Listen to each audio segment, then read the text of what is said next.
Hi, welcome to the Israel First television program from our studios in Jerusalem. Great to have you in our company again for the Israel First television program. My name is Martin Blackham. I'm with my wife, Nathalie Blackham, with a program that brings you news behind the scenes from what's happening in Israel. And we do the stories sometimes that are not featured in the mainstream media. And we're just coming up to the Passover season. We're just on the verge of Passover and we're still in the Gaza war, or we're back in the Gaza war after a ceasefire, should I say. And although it's a war, it's difficult to imagine it's sometimes when you see all the construction projects going on in Jerusalem. It's a bit difficult to imagine that there's a war at the same time, but that's the situation officially. One of the issues that we've talked about on the program is the trauma of the war, and the news says that over 23,000 children and youth have been physically or mentally damaged by the war, according to a recent report. The Israel Council for the Child unveiled the extent of loss against the backdrop of increased family violence, sexual abuse, suicide attempts by children aged 9 and younger. Since the beginning of Israel's war against Hamas in Gaza, 56 children and teens have been murdered. 389 have lost at least one parent to terrorism. 38,628 were evacuated from their homes on the northern and southern border. I've got a feeling that the figures are far higher than that. And at least 23,212 have been recognised as physically or mentally injured by the National Insurance Institute, which is responsible for the health and administering all the things in Israel, according to a new report. As of the end of March 2025, 37 children still had parents in Hamas captivity in Gaza. The council uncovered a marked increase in life-threatening violence within the family, with 20 files open in 2024. 4 in 10 of them for murder or attempted murder, compared with 9 in 2023. Number of children called as witnesses to violence between their parents also rose in 2024 by 28%. Furthermore, there was a 12% rise in the number of files opened for sexual violence within the family in 2024. This included 13% increase in accusations of indecent assault by force and a 16% rise for allegations of rape by force or threat of force. First year of the war saw 1,243 calls to the 118 hotline for reports of violence against children, up 26% from 2023, with most citing violence within the family. There were 30 suicide attempts by children aged up to 9, a 25% increase to 2023. This coincided with a 14% rise in the number of 5 to 9-year-olds thought by welfare services to be in danger at home. The rise was 19% for children just 6. Now, we've talked on the program before about the news service from Magen David Adom, who are the national ambulance service for the state of Israel, that they have a suicide or attempted suicide trauma team. And you can see why. The war creates ripple effects beyond its direct severe consequences. These effects are evident, among other areas, in issues concerning at-risk children, child victims of sexual offences, and those exposed to domestic violence. Here in Israel, we are seeing more anxiety and stress since October the 7th among adolescents and teens than ever before, says Yael Avraham, a social worker and manager in the trauma field at LM, Israel's leading non-profit organisation dedicated to treating troubled and at-risk youth. Our kids are more afraid, more parents are reaching out for therapy. Our clinic has become a full-time job. On the same subject, the Israel News has reported about the increased anxiety in the country since the last year's Iranian drone missile attack, a study has found. Which was the 14th of April. which were coming up to Right, that time. so a year. So it's like, you Right. know, psychologically, it's like your body has a clock, and he knows that the time is coming to 1 year. So it's like, it's doing something inside of you, saying, oh, what's going to happen? Because when you have a trauma, you carry it in your bones, I mean, or in your cells, I would say more. And you have to do some therapy, and you have to understand yourself, but sometimes it's very hard just to take it all away.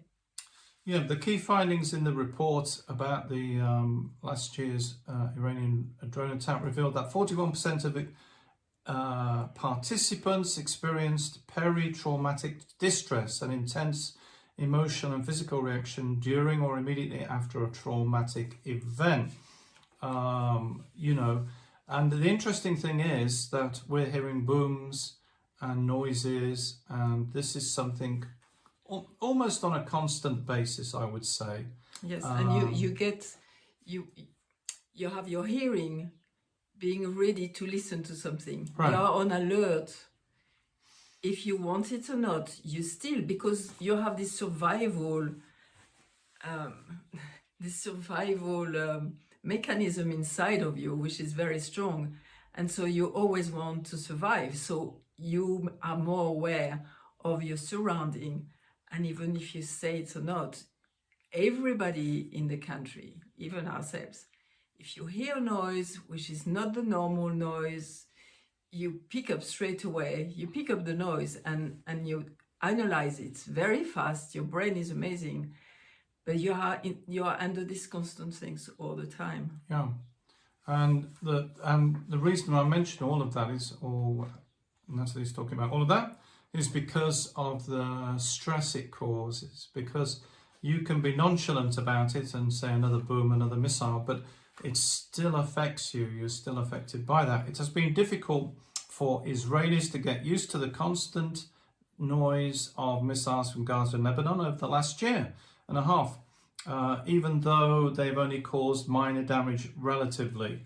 The Iranian drone and missile attack last year, as Nathalie was saying, has had a heightened detrimental emotional effect. A new study by Professor Boaz Ben David, Dr. Orital Shimon Raz and Tikolet Bresler from Baruch Ivka School of Psychology at Reichman University in Herzliya have presented a worrisome picture of the immediate consequences of the attack, conducted just 5 days after the barrage and published in the European Journal of Psychotrauma. The study, titled Trauma Echoes, Factors Associated with Peri-Traumatic Distress and Anxiety, 5 days following Iranian missile attack on Israel, was based on a sample of over 600 Jewish Israelis over the age of 30. The key findings reveal that 41% of participants experienced peri-traumatic distress,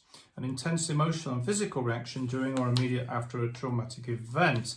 19% reported significant levels of anxiety. These figures are exceptionally high, nearly double the distress rates recorded in Israel during previous rounds of conflict.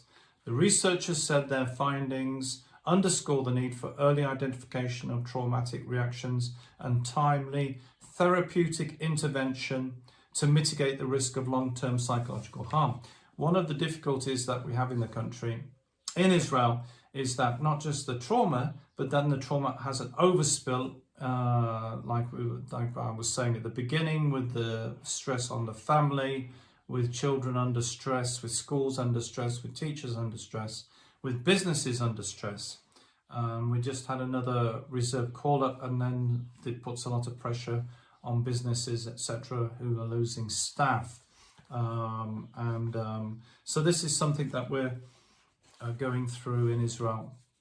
Now, talking about trauma, there are initiatives to not to eradicate it, to help calm the people down. One of them is United Hatzalah, who are like Magen David Adom, a national ambulance service, but not the Magen David Adom is the ambulance service, whereas United Hatzalah is more first responder They do have ambulances, but not on the scale of Magen David Adom.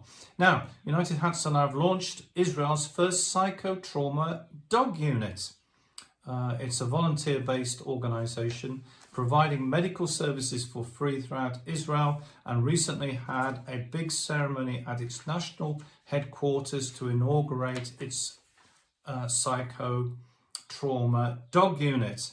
It's a specialised unit, the first and only unit of its kind in Israel, operated on a full voluntary basis, 24/7. So it's around the clock, providing initial psychotrauma support at disaster scenes and emergencies through emotional support dogs. Basically, what they do is when they arrive, either a first responder or an ambulance, but they do have some ambulances. When they first arrive at a scene, they'll bring along the dog with them, and then people who have been affected by the trauma, that the dog goes to see them. Maybe I'll have time to explain how that happens. We'll see. Its mission is to provide, this is the mission of the psychotrauma unit, intervention during the critical window between the onset of an emergency and the arrival of the traditional ambulance assistance. Eli Beer, the founder and president, said the launch of the psychotrauma canine unit is a major step in providing emotional support during emergencies. These trained dogs and handlers offer comfort and support to those in distress, and we are committed to expanding this vital service. Our 10 special dogs play a significant role in reducing anxiety and stress among victims, as they provide a sense of calm and tranquility, thereby contributing to accelerated recovery. This is so true. I mean, we know that. We have also a dog, and we laugh, always we laugh and saying to our friends, he's our best psychologist. But it's true. He has done a lot of work he takes some stress out of our lives, because dogs they are special. They are happy. You come back and is very special. I heard that they were doing things already with dogs for, I can't remember what it was. They were doing special work for dogs, and it's good to see that they are doing that too. Right. The dogs, by the way, are fitted with orange, black and white vests, suited to their size, like the vests worn by all of United Hatzalah. So they are not just dogs. They're part of the team. Right. You'll recognise them if you see them on the street in Israel, because they'll be wearing an official United Hatzalah vest. This is cute. A dog may identify an increase. Oh, by the way, this is very interesting. The dog may identify an increase in the level of anxiety, pull victims out and ground them during an anxiety attack, or lead them to the quiet and safe place in a public space.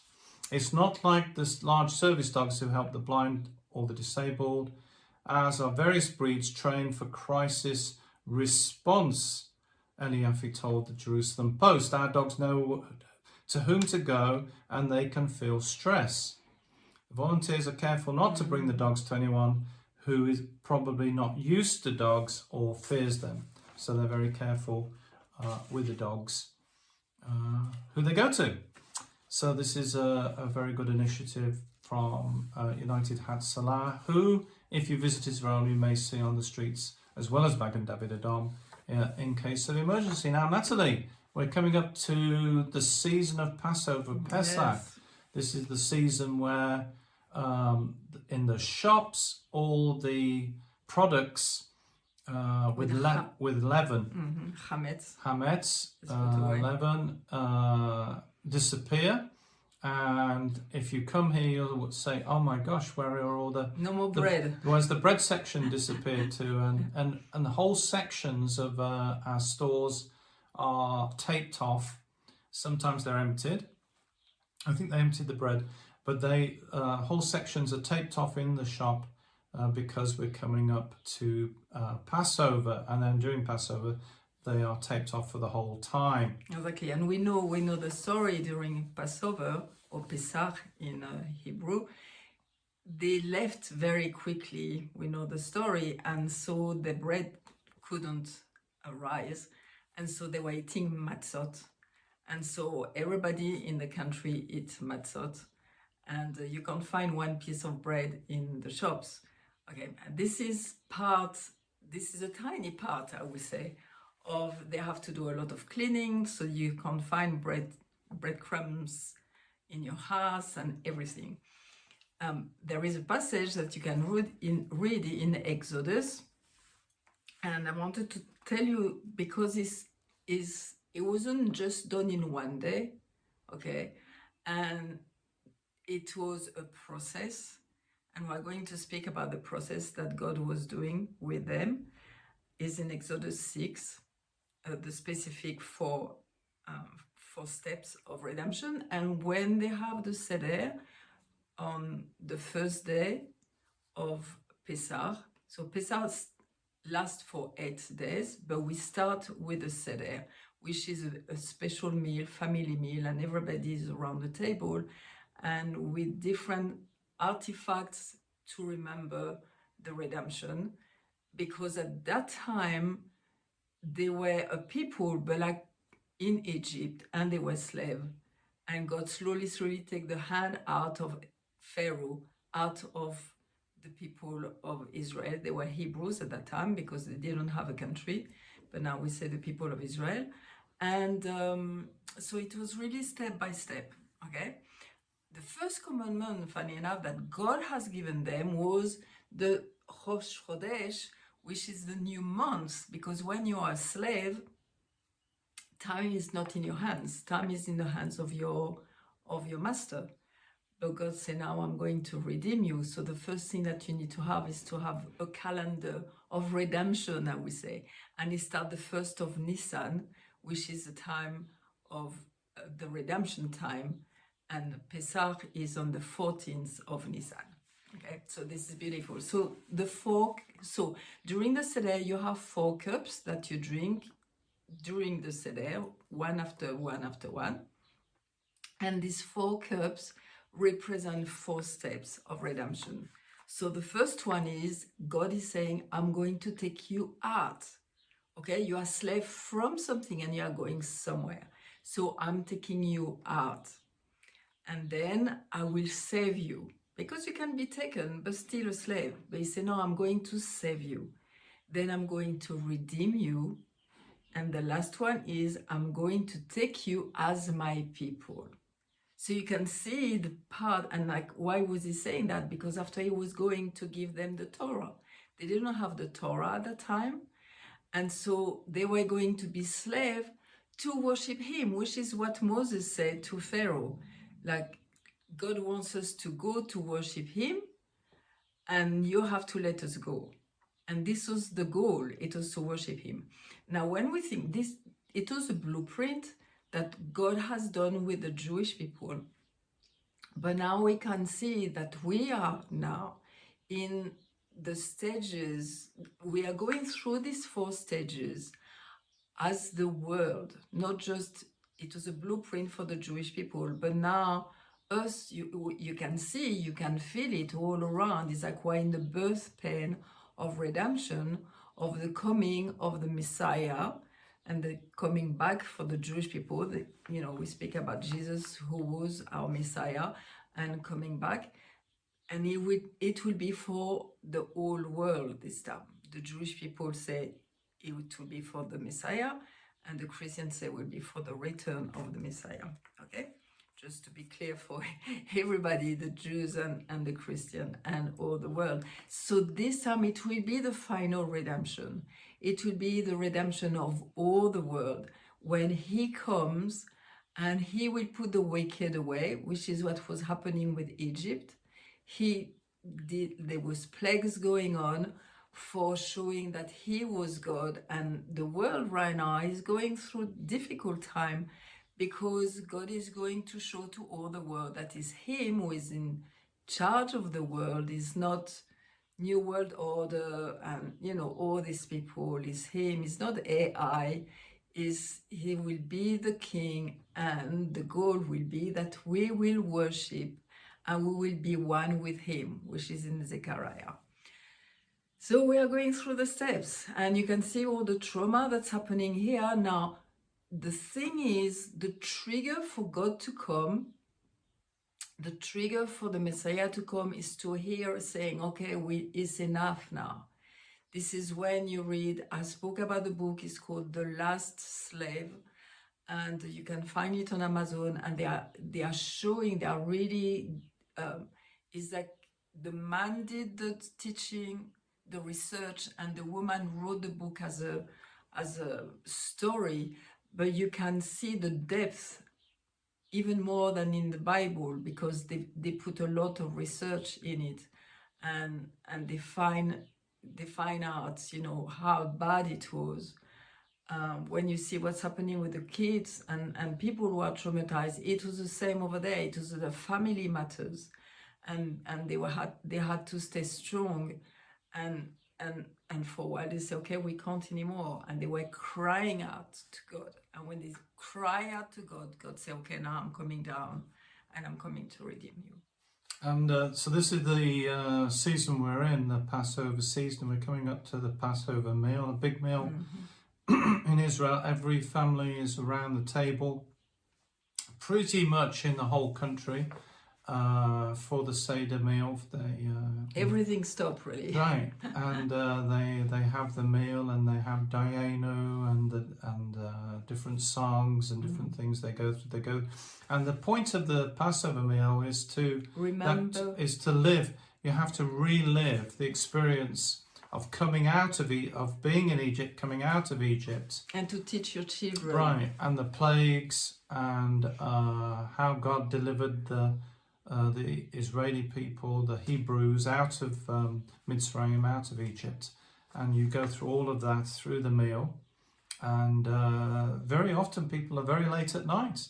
In the next morning, I understand people are still having the Seder meal in some families. They have it all night, and it's a very big occasion. Now, there are other Seder meals during Passover, but the first Passover meal is I would say, the most prominent Seder meal.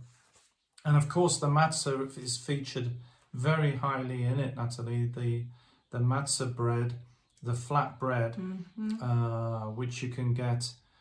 Some people call them crackers, but it's flat bread, flat unleavened bread, the matzah which you have, and you have a hidden matzah which you break. It's in the 3 matzah and 1 in the middle. Afikomen. The afikomen. But you can find out a lot of information on the internet about the Passover meal, and if you're interested in having a Passover meal, there's a lot of resources on the internet that you can get hold of. Well, when you say that, it reminds me, because yesterday we were learning things, and they were speaking how it's like when you break it, it's to remember our heart is broken, and it's when our heart is broken that God come to us and say, I'm coming to save you. And this is really, you know, it's like in humility that we come to God, and He's coming with His light. He's coming. We are going to see the light of redemption. You know, when God, during the day of creation, He created the light, and then because of the fall, the light was taken away, and there was only the sun and the moon and the stars. But we are going to see the light. And so many people, when they have a revelation of God, they can see this light coming. So we are going to see it like as universal, like in the world, and universal in the universe too. We are going to see His light. And when we do Pesach, when we do the Passover, and this week is very special to really our hearts being open and receive His light. And people have described the light, angels of light, beings of light. They are described when they've had near-death experiences, light, beings of light, a being of light. So light is very important, light coming in. Out of the darkness, the light coming. And like a rabbi was recently saying, it's often in the times of great darkness that, like he said, like a Hollywood movie, that it was in the time of the great darkness that the big breakthrough came, the light came. And it's like that. Egypt is a very unpleasant place, and when you come out, it's a great deliverance. And of course, they then came to the Red Sea, and then there was the great deliverance to cross. That's it. It was on dry ground. Exactly. It was a process. It wasn't in one go. It was a process, and we are in. I mean, everybody I think is very obvious now. We are in this process of final redemption. We can see it. The very final one. Well, great. It's been great to be with you today. Thank you so much for joining us, and across the world. We love to hear from you. Please contact us and tell us where you're watching. That would be great. We would really like to hear from you about that. Don't forget you can support the program and help us to continue at our website, which is www.israelfirst.org. Thank you to everybody who's supporting us. We really appreciate you, and it's because of you that this program is possible. And don't forget, we're the program that looks at the land, the people, and the language.